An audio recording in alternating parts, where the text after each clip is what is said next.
hope you can feel us, and you're definitely about to hang out with us. I can't tell stories authentically without honoring my own. What I thought was humility was me playing small. Guilt and shame have no place in the human experience. And so to not love myself is so disrespectful. You're a person that can get there if you don't quit. Every conversation we've had, I leave like better, you know? Listen, Stace, I'm so freaking proud of you. Like, doing this interview with you today on your show, I seriously feel like I'm being blessed by Oprah. Oh my God. I look up to you so much because, we're cut from the same fabric. And not many people who come from our background have been so pivotal at creating a lane for themselves. Yeah. Not a lot of people recognize that. And you did at such an early age. Girl. It's so incredible. Oh my gosh. Same. You have so many. Oh my God. Okay. XiXi. Wow. We just started. So we weren't supposed to start the interview yet, but we're already in it. So, because I wanted to be like, hi. But also everybody should hear that too, that we are just getting to reconvene after such a long time, but we've known each other, man, since 2014, I think. So it's been a while. So first of all, how are you? Well, I'm doing as well as I can be. Last year was such a crazy time for all of us, right? I think I went through such a big stage of changing my life because, being at home during the pandemic, everything around us getting shut down, it really made us evaluate what's actually important and what we want to accomplish in our lives. So I think, now that we're on this new path, we're in the path of healing. We want to be able to create more awesome content. And I'm just excited to be on your show today. Oh my gosh, same. So what kind of things came up for you last year in regards to, okay, this isn't important to me, this is more important to me? I think I have always been a storyteller, and I really fell in love with entertainment content and pop culture because I grew up in a bunch of different places. I was born in China, raised there for 6 years, and then Tokyo, Japan for 3 more years, then Madison, Wisconsin, Pittsburgh, Pennsylvania, New York before coming to LA. So I've always, in a weird way, I always kind of felt like an outsider, and the beauty of being an outsider is that you're able to pick up different things from different culture, different cultures of people, different behaviors, and really pick and choose what you want, right? So I saw that entertainment is so powerful. Pop culture is like the number one type of content being consumed because no matter where you are, no matter where you live, chances are you want to be entertained, right? Right. So I always wanted to bring a little bit of positivity to people's lives. I knew I had I had that extra personality. For me, being too little was never the problem. It's always been me being too much, which now we finally know there's nothing wrong with that. Nothing at all. So I really fell in love with entertainment because I felt like it was just like a way to bridge together different cultures, create allyship, and really show that fundamentally us as human beings, we're more alike than we are different. Which is why I love the messaging of your show so much, human to human, because underneath it all, underneath what we look like, underneath our glam, our eyelashes, whatever we wear, however we express ourselves, we're all made out of flesh and blood. We're all the same. We're just human beings, and we want that sense of connection. Isn't that crazy? Like, the power of connection is really so real. And thank you so much for saying that about the show, because it was born out of a moment. I've been in entertainment a long time, and there was a moment I started feeling like, is this all we get to do? Right? Is there more to the story? Do we get to tell more? There's so much depth to storytelling, and sometimes it gets cut off when you do a press junket that's 3 minutes, or you do a carpet that's 4 minutes. You're like, that wasn't enough. I didn't get to connect fully with the human being behind, the glam. And so doing this show was a way for me to really connect with people I admire, I'm either friends with, I want to get to know, and also express their stories in a different way to the masses, so that we really all know that the human experience is one thread. It really, really is. And I hope that even though the pandemic was very painful, that's a big lesson we took out of it, that as we went through this globally. So together we really all know, we really are one and the same. And, I think it was time for us to be reminded of that. So yeah. It's so true. It's so true. As much as I love pop culture and entertainment, I felt like, And again, Stace, I'm sure you can relate to this so much because you and I have had such tremendous conversations off of the red carpets when the cameras were rolling. Those were like the truest, rawest moments. Yes. When I was holding my heels in my hand most of the time. Absolutely, girl. And I feel like it's so interesting to see that Hollywood in itself is going through such a period of reckoning because the pandemic really made us realize that so much of the fundamental pillars of Hollywood, whether it's award show season or different organizations, whatever it was built upon the thought of exclusivity. Right? Yes. Like I even remember watching my own footage from like 5 or 6 years ago when I would be there on the red carpets and I would literally say things like, oh, this is a Young Hollywood Awards. This is so exclusive. Only these A-listers can get in. I'm giving you a sneak. But now I feel like our world is finally waking up and our generation and Gen Z that comes after us, they want something different. Yeah. They don't want to see that exclusive shit anymore. Right. They want stuff that is available to everyone. And we have to celebrate the power of being humans, first of all. Oh, I love that. So how has that changed in your storytelling or like the jobs you take or the companies you work for, right? Because I'm hoping in the reckoning, networks are changing, different companies or whatever, they're changing their mindsets. But also I know that that's not all going to happen in 1 year or 1 week or 1 month, right? So are there companies that have approached you where you're like, you know what, I want to change the tune. I want to add a different story. How has that changed for you as a storyteller? That's such a great question, girl. If I can show you all the receipts, all the emails, the phone conversations of the opportunities I didn't get because I didn't want to compromise who I was, you probably wouldn't believe it. It was something that has always been nagging at me because obviously looking the way that I do, being an Asian American woman in media, already that in itself is already so unique. Now, adding on the entertainment industry, Hollywood, 10 years ago when I first started, it was so different. We were even less diverse than we are now.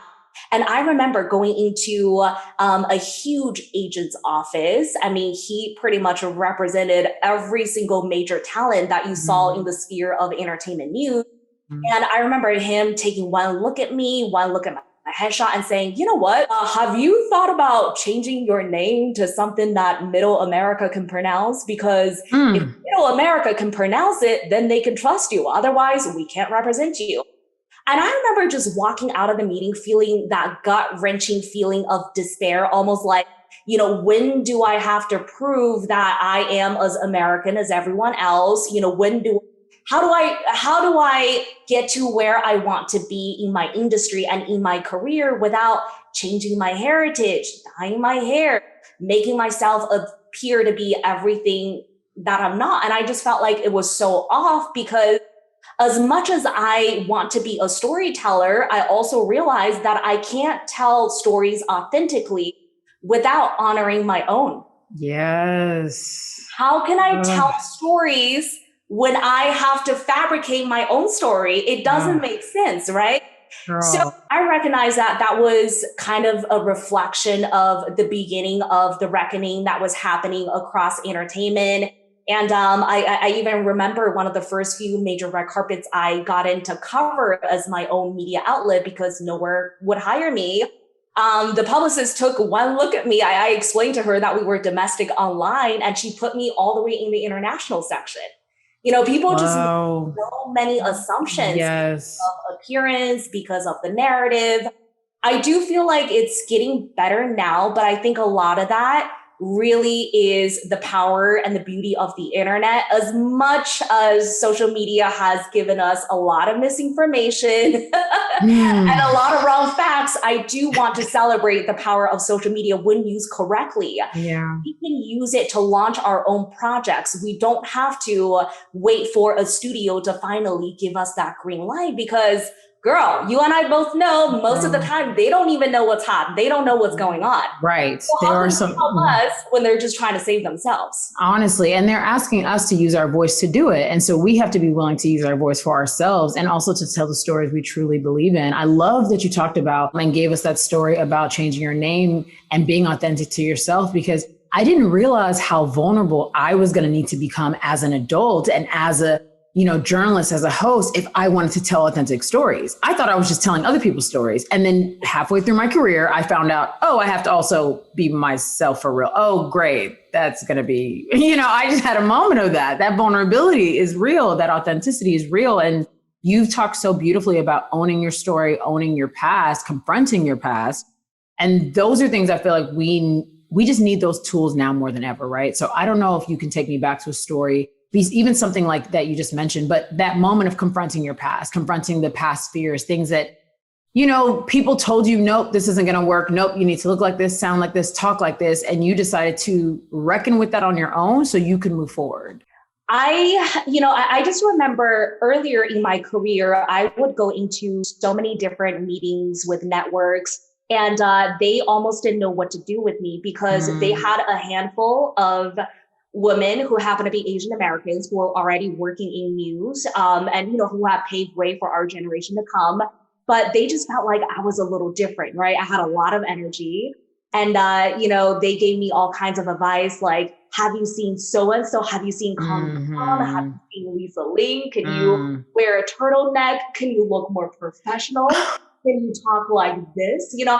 And I'm ashamed to say it, but I have tried taking those advice, but it really just didn't come out as authentic because fundamentally it's not who I am. Right. And for the longest time, I've had to be vulnerable and confront a lot of the pains that I had growing up, not just as an Asian American woman, but an immigrant to a new country. I've really had to realize that I shouldn't be running away from my heritage. I should be embracing it, and I should be using my voice to, again, own my story instead of rewriting history. Yeah, girl, it's so unfortunate that, we come to, either you come to America or you're in America and, we're told, and I know that the reckoning of last year, I don't think we're ever going to go back to lying to ourselves, but there was a time that we said that America's the land of the free and we're all here together and it's a melting pot, but it takes a long time to make that your actual truth because you're fighting with your truth, your real heritage, and what people are asking you to become so you can fit in.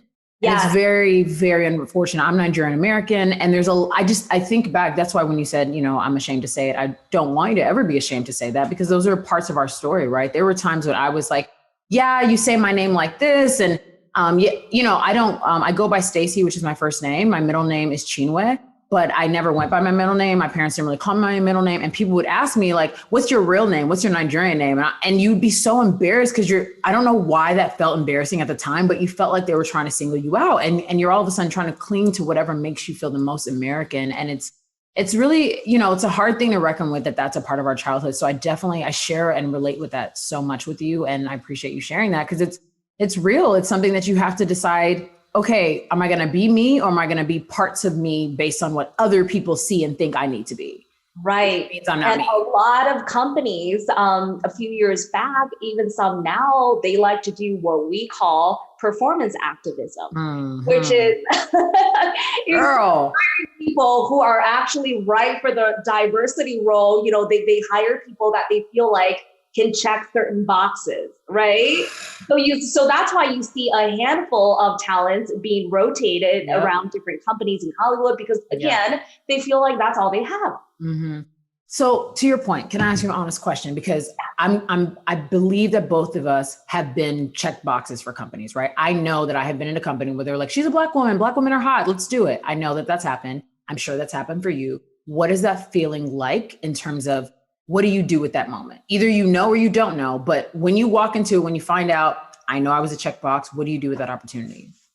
That's a really great question. I'm going to share the story of the first acting role that I ever got because 10 years ago, before I started my hosting career, I was like, okay, let's try acting, right? Everything's in front of the camera. I was taking a bunch of acting classes and it was on a popular show on Disney XD called Zeke and Luther. I don't know if you ever seen it, but I was so excited because I went in to audition and the first question that they asked me was, do you know how to do a roundhouse kick? And obviously I didn't know how to do that. They just assumed that all Asian Americans know some sort of martial arts or karate, right? It was what was shown on TV. Right. And at the time, so I was like, no, not really, but let me give it a shot. And then the role that I ended up booking, I didn't speak at all because the character that they had me play, Kamiko, was almost like a Yoko Ono inspired character. Zeke and Luther is a really young show, so they wanted to have like a group of the cast member were probably in elementary school, and they just, one of the episodes, the cast members decided to do this like air guitar, air band session in the garage, and then along comes a character that's inspired by Yoko Ono, who infamously is probably credited for breaking up the Beatles, right? So that was my character. I didn't speak any English at all on the show. So that was kind of a moment for me when, I really had to reconcile. Like, I don't want to say no to the opportunity. Yeah. Obviously, I need to make a living and I need to keep pushing in my career. Yeah. But I didn't want to keep taking roles that put me in a very stereotypical light, right? But the harsh reality about our industry is that before we get to do what we want, we have to do what they want.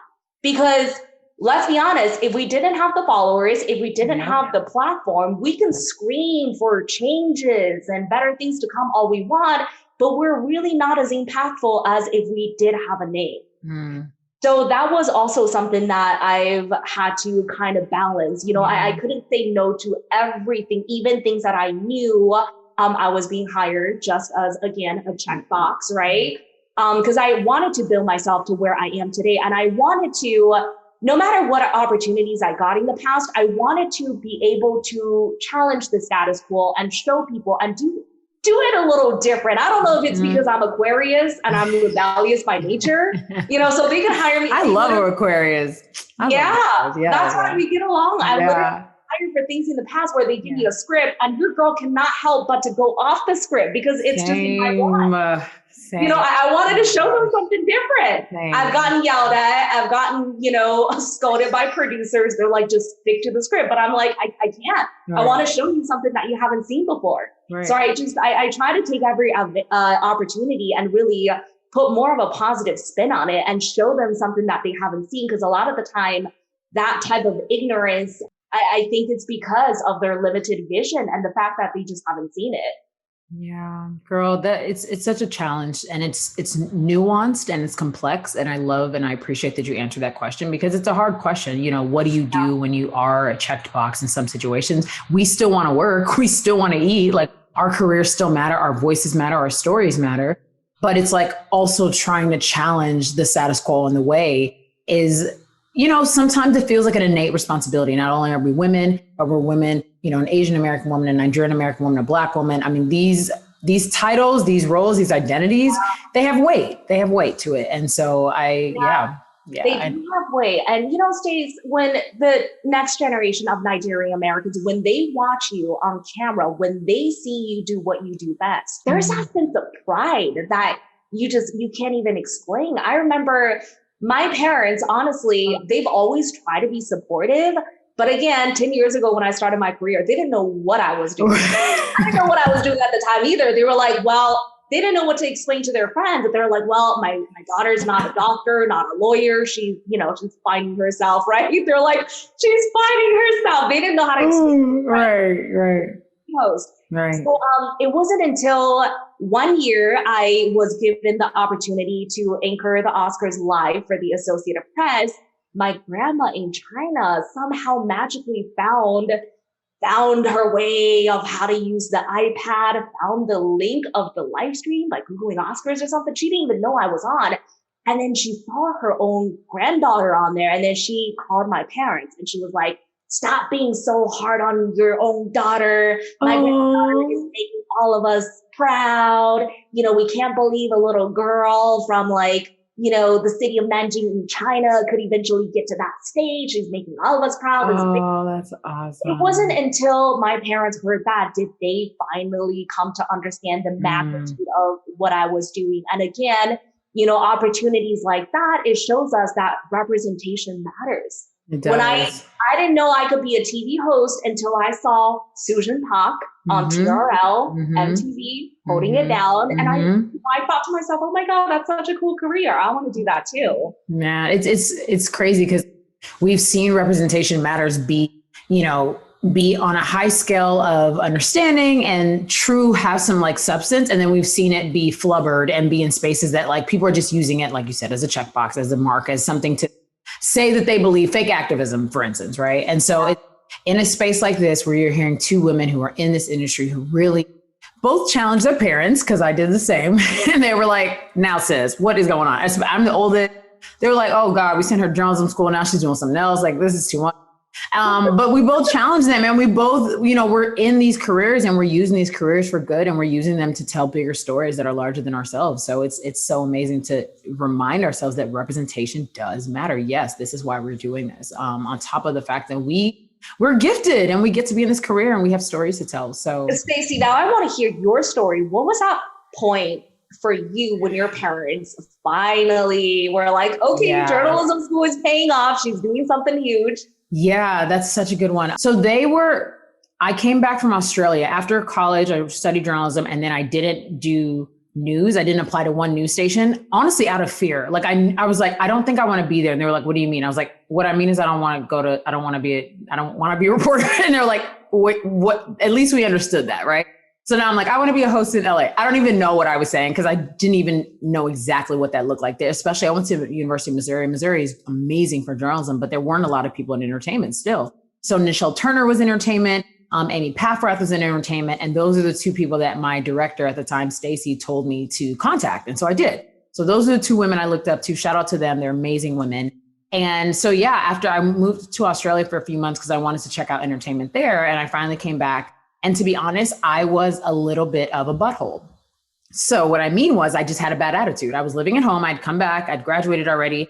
And I wanted to move to LA, but I was like, it's not time. So instead I worked at retail in the middle, like just for the time being. And I was not nice. I feel like I was just really disrespectful. I was always in my feelings, blah, blah. And one day my parents were like, what's up? You have an attitude. You're not being you. We don't get it. And I was like, I need to move to LA. And I think my heart and my mind is just like, I can't sit still anymore until I move there. And they were like, we'll help you pack your bags. Like, it's time to go. They were so happy to like send me off because they were like, we need you to get back to being you. And we know this isn't you. And we're not going to let you hold it against us if we don't like encourage this career. So go ahead. So that's kind of how it all started. When I got here, I was like, I worked at a restaurant, lived on a couch, did the whole, like, you just got to LA vibe, took the bus everywhere for months. And I think that first moment was, I guess I got to think of the first job. I would say, honestly, the first red carpet, it wasn't even paid. And they were like, we see it. We know this is going to work out. They were still confused. But until they could see visually, they were like, okay, like the girl put on makeup and clothes and blah, blah, to do all this. And she's with the stars. Like, okay, let's see where this goes. Yeah. And definitely that moment of when I got the Oprah show and they flew to LA and were on set with me. I mean, they were obviously like, oh my God, our daughter, like this is what she does. Like, this is her life. So that is really a dope moment. Oh my gosh. I'm so glad you got your family involved too. Oh man, girl, for me, like not being able to celebrate that moment with them would have made that moment very different. But having them fly out, I remember coming on set and seeing them in the audience. I was like, you guys are here watching me be myself. This is amazing. And like, thank you for the permission to stay on track. I know it was hard and I know you were scared. I know you were helping me and sending me money. But thank you, we're okay. And so, yeah. Wait, did they get a selfie with Oprah? Oh my gosh, so she wasn't on set that day, but my mom met Gail later on and like they have a picture together. And yeah, my dad met everybody that I was interviewing, or both of them met everybody I interviewed that day. I think like Lonnie Love was there and Erica Ash and a couple other great people and they all met them. And it was an amazing moment. It was really, really dope. Yeah. It's kind of annoying because my parents went out of, they left town 2 days later and then me and Oprah met up 4 days later. I was so sad. I was like, oh my God, come back to town. Like I wanted to, it was, that was a moment. Yeah. But you see, I love moments like that because it just reinforces the fact that when you live in your purpose and when you are consistent with your grind, the universe is going to bless you with opportunities that you didn't even think you could get. Girl. Right? Like you got the call from Oprah. I mean, that's huge. I remember like when you first moved to town, girl, you were like, I just want to be able to book one show and do one carpet and get a star, and that's it, right? I could be happy for the rest of my life. But look at what you got and how far you've come. It's tremendous. Thank you, my dear. I so appreciate you. And honestly, a lot of that was being willing to pivot too, which is what I really admire about you. And when you mentioned like the pandemic giving us space to try new things and pivot, even if you're still in media, what was some of the harder pivots for you in your career? Because, you know, we live in a place that nothing's necessarily stable. We have a show one day and we don't have a show the next day. And so there's a lot of pivots and a lot of mindset shifts that it takes. What was some of the pivots for you that were really significant in your career? Well, I'm forever always going to love entertainment news, but I feel like I did get to that point where it wasn't challenging for me anymore, you know? Yeah, that's a good point. Yeah. Don't get me wrong. I'm always going to love award show season because I feel like people work their entire life to get there. But after doing it for a few years, you know, I felt like I wanted to challenge myself to be more vulnerable. Instead of showing myself as like being excited to do this, excited to do that, which we obviously are. You know. But we peel the layers back, Yes. It's hard. It was a huge challenge for me because I just had the personality where it was easier for me to get all dolled up and pretend like everything's dandy and celebrate this grandiose moment than to peel back the layers and reveal what my story was. And I think that's why I'm even to this day, I'm so much more comfortable interviewing other people as opposed to being on camera and telling my own story because, girl, it's hard. It's hard to be vulnerable. It's hard to talk about all the things that aren't so pretty, all the things that, you know, we have to be more candid about. We have to normalize talking about because I don't want people to only look at our journey like, oh, they have it made. They got, you know, X, Y, and Z. So easy. For me, I've been really passionate about sharing a lot of hashtag Stop Asian Hate stories because I have blocked off a lot of the childhood trauma, a lot of the bullying from the past because I just had the personality where I didn't want to dwell on it. I wanted to move on. So I almost blocked it off from my memory, right? But I realized that our generation and the next generation, us as a culture, we can't heal what we don't reveal. So first we have to share it to, again, remind others who are watching that all of us, we have similar journeys. We know what it's like to get targeted for racism. We know what it's like to be discriminated against. We know what it's like to get bullied. We know what that feeling is. And more importantly, I hope that it can amplify for others to feel safe in sharing their stories because I don't want anyone to ever feel like they don't have a voice. We all have voices. And thanks to social media, girl, like one tweet can end a company. Yeah. You know? One tweet can hold someone accountable for some shady things in the past. Man, I'm taking a deep breath on that because I think we, again, being a part of this industry, but also I feel a lot of the industries might have this as well, but regardless, being in the professional state, there's so much keeping things behind closed doors, right? There's so much experiences that we've tried. Oh, we don't want to get our boss in trouble. We don't want to lose our job. We still want to look good. We want to be liked. And so we don't fully tell the parts of our stories that are painful, that are real, that somebody disrespected us, that somebody was racist, that somebody, you know, was discriminatory. And so I so appreciate you bringing that up because I think, I mean, both of our cultures were and have been hashtags over the past year and have been large, you know, scale conversations, but I'd love to bring it to a personal note for you. I first want to go back to last year, July, during Black Lives Matter. And I'd love to know where your mind was as somebody showing up in media, as someone showing up as an Asian American, as someone showing up as a supportive person, as a supportive human being. Did you feel challenges of how to show up? And then I can ask That's a great question. Last year, I honestly, during the Black Lives Matter movement, I felt so incredibly empowered because even when I went to school in Pittsburgh, Pennsylvania, you know, when I had a hard time assimilating into the American culture, like a lot of the Black students, not many, there were a handful, you know, they welcomed me into their circle of friends. And I remember like even in high school, we formed the Multicultural Union Day. Oh my God. See, I love us. We'd be so ready. That were part of my school, girl. This is how white my school was. That is Multicultural Union Day, where they shipped a lot of the kids from like the inner city school district to like. That is so real. Yeah. Yeah. Right? So I felt so empowered and I knew we had so much work to do. And last year was also a really important time in my personal timeline because my fiance and I were just moving back, because I don't know if you know this, but he finished dental school in Omaha, Nebraska at Creighton. So after I lived in LA, I moved to New York, and then I was, doing time in Omaha, Nebraska, middle of nowhere, as he was finishing dental school before we moved over. And I remember hearing about the shooting of a local kid from Omaha called James Scurlock. I'm not sure if you were keeping up with the story, but he was a Black kid who got shot by a local bar owner in Omaha.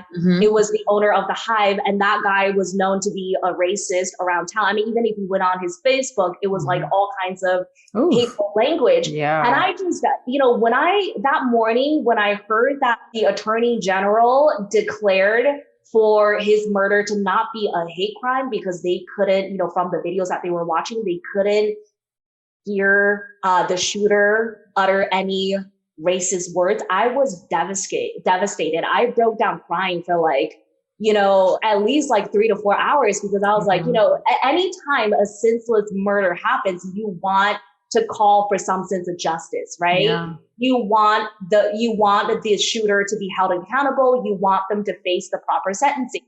But at that time, I was like, I just don't know what's going on with our society anymore. I felt so helpless. I felt devastated. And it made me realize that, I'm not Black American, but as an ally, there are so many things that I can do on top of giving money. I can volunteer. I can do this. I can do that. I can check in on my friends because I know the feeling of what it's like to be discriminated against. Your experience is always going to be different from mine, and mine is different from yours. But at the end of the day, we're all human beings, and we can't build a better future until we do everything in our power to call for some sort of a cross-cultural allyship. Yeah. And that leads me to my next question, cross-cultural allyship. What do you look for right now with your friends in terms of how they're showing up, no matter what race they are? How do you not just expect, but what are you looking for people and how to show up in this space and truly, because I think it's also an educational moment as well. I think when injustice happens at such a large scale, when you get down to the personal, it can feel very helpless. I felt very, very helpless last year during this time. I really spent a lot of times in my tears. And I had to learn to get up and to fight and to show up, but it took me some time. I was really traumatized by that time, just like a lot of us were. And so in this time, we're feeling that again for a different community. And it's but the allyship still stands, the cross-culturalness still stands. So how do you expect people to show up now, or hope people show up now? Well, I'll tell everyone what not to do, which is why racism exists. Right? Wait, say that again in case people forgot. Not deny that racism exists. Yeah. So first, there is so much power in listening to the hurt of an entire community as opposed to telling them how to feel, right? And I remember last year when the whole Black Lives Matter movement started being more and more amplified on social media, instead of recognizing that police brutality is a problem, and I'm not saying all cops are bad, but there is a lot of work that needs to be done, a lot of reform in a lot of police departments across the US to promote better education, better action coming from those who protect and serve. I think what I was seeing at the time was that so many people would much rather rationalize it as one-off incident by a single bad cop as looking at it as a systemic problem. Yeah. Right. Yeah. And I know a lot of my Black friends in the community felt hurt. They felt like they weren't being heard because, again, they were being told how to feel and they were being told that racism doesn't exist. And it's the same thing that is happening right now to the AAPI community. The shooting that just happened in Atlanta, Georgia. We were told that it's not a hate crime, right? And I'm just amazed at how many people would much rather blame the media for amplifying a story as opposed to actually accept the fact that this is a reality that members of a certain community have to live with every single day. I still get hate mail on my Instagram, on Facebook, people saying, don't let the media lie to you, Asian hate, it's not that bad. I'm like, listen, have you seen this face? With me, being a living and breathing human being, I should be able to tell you and show you by example what I'm experiencing. Yeah, exactly. So I would just want everyone to take a step back. If it's not something that they understand fully yet, instead of denying the problem, shifting the narrative to blame some other institution, read about it, right? We have a little thing called Google. And we have a lot of websites we don't need to pay for. A lot of amazing education readily available at our fingertips that they can just read and learn about the painful struggles that we've all had to go through as colored and marginalized communities. Yeah.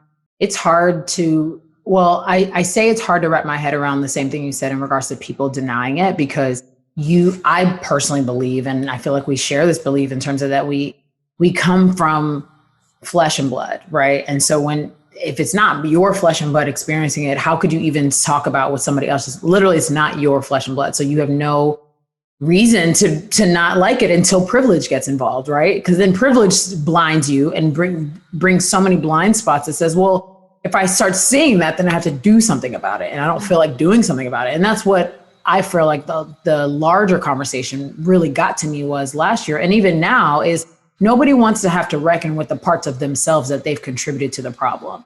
And I just want to say that just because you contributed to the problem doesn't mean you have to stay the problem. Yes. If you're willing to look at past this guilt and this hurt and all this stuff that we as humans like to hold on to that lets us never change, then you're willing to be a part of the solution. And then you should get a part of that. That's going to take some breaking down. That's going to take some crying. You are going to be in pain. You are going to find out that some of the stuff you believe is shit. That is the truth. That is the part. But we're all doing that, and we should all be doing that together. I'm hoping we are. Should is, not a fair word, but Stacy, I want to.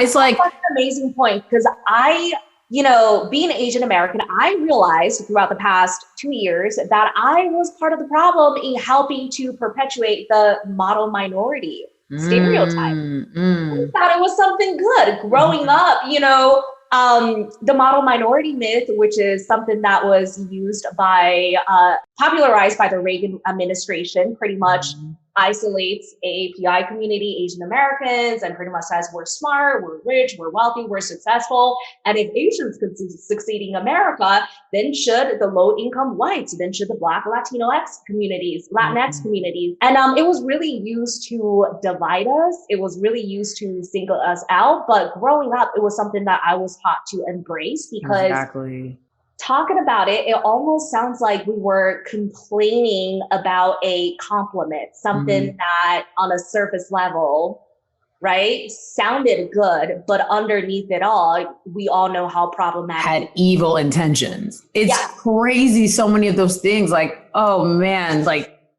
wow. And we as, like, me as a Black woman, definitely, like, I'm thinking of back in elementary school and middle school, who embraced that myth for my Asian friends as well, saying like, oh my God, well, because you're good at math and things like that. And you're like, wow, this is really trifling. And thankfully I was willing to start having hard conversations by like 9. So I was already like, do you actually like math? And they'd be like, no. I'm like, okay, girl, so this doesn't make sense. And we keep it moving. But I was like, what is that? Does that really mean anything? Or I'm sorry, I got that assumption from this other place. Is that wrong? Having those conversations pretty early, but I was a little crazy, but, and I clearly loved journalism from a young age, but it's just hard because we all have been bamboozled, right? Yeah. All of us, every race, bamboozled. And there is an overlying message to divide, just like you said. And it's like, if we don't recognize that we're actually all in this together on deeper levels than we might understand now, and we're willing to do the work to pare back the layers, to stop being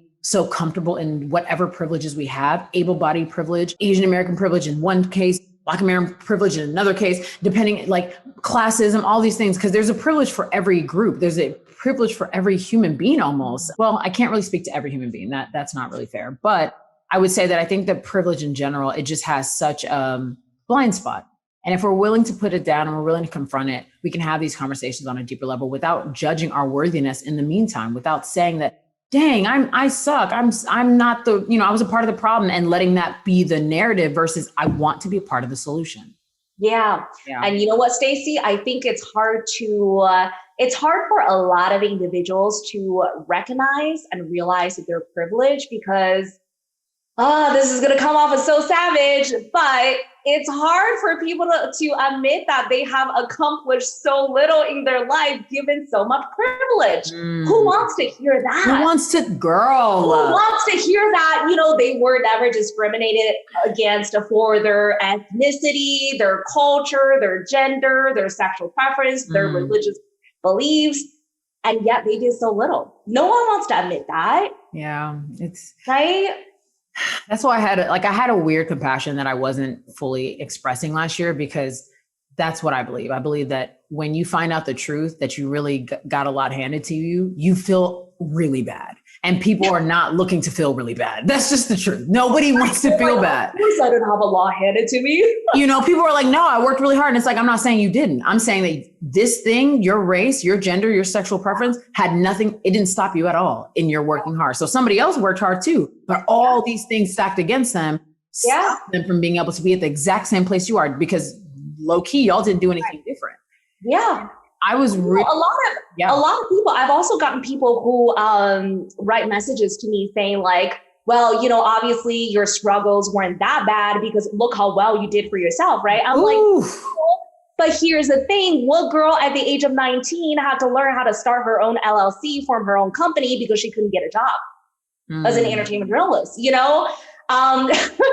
It's not about how much you succeed or what your level of success appears to be. It's like, how much work did you have to get from point A to point B when in reality you should be at like WXYZ?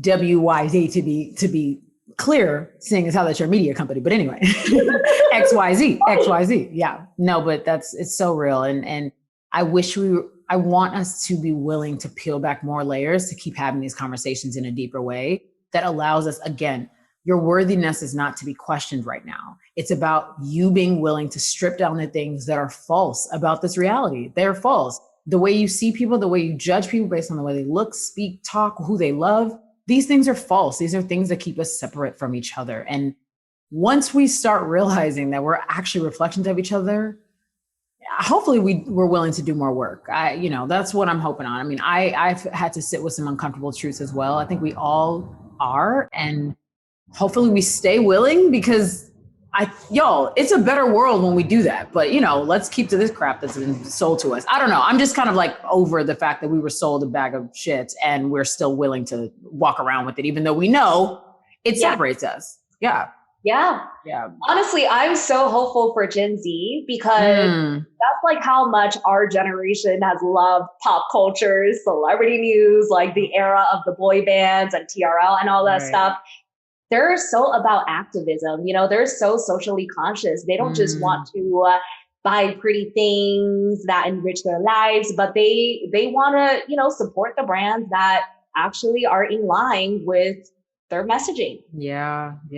Wow. Have you had, now that you brought up brands, have you had some really positive brand experiences? And if you don't mind, have you also, could you share any negative brand experiences that, was pivotal just for maybe even your understanding or learning of where you wanted to fit in storytelling? Yeah, a positive experience I had was obviously your makeup brand cosmetics collaboration. And it was so cool because when the team approached me about... Wait, for those who don't know about it, can you talk a little more from the beginning?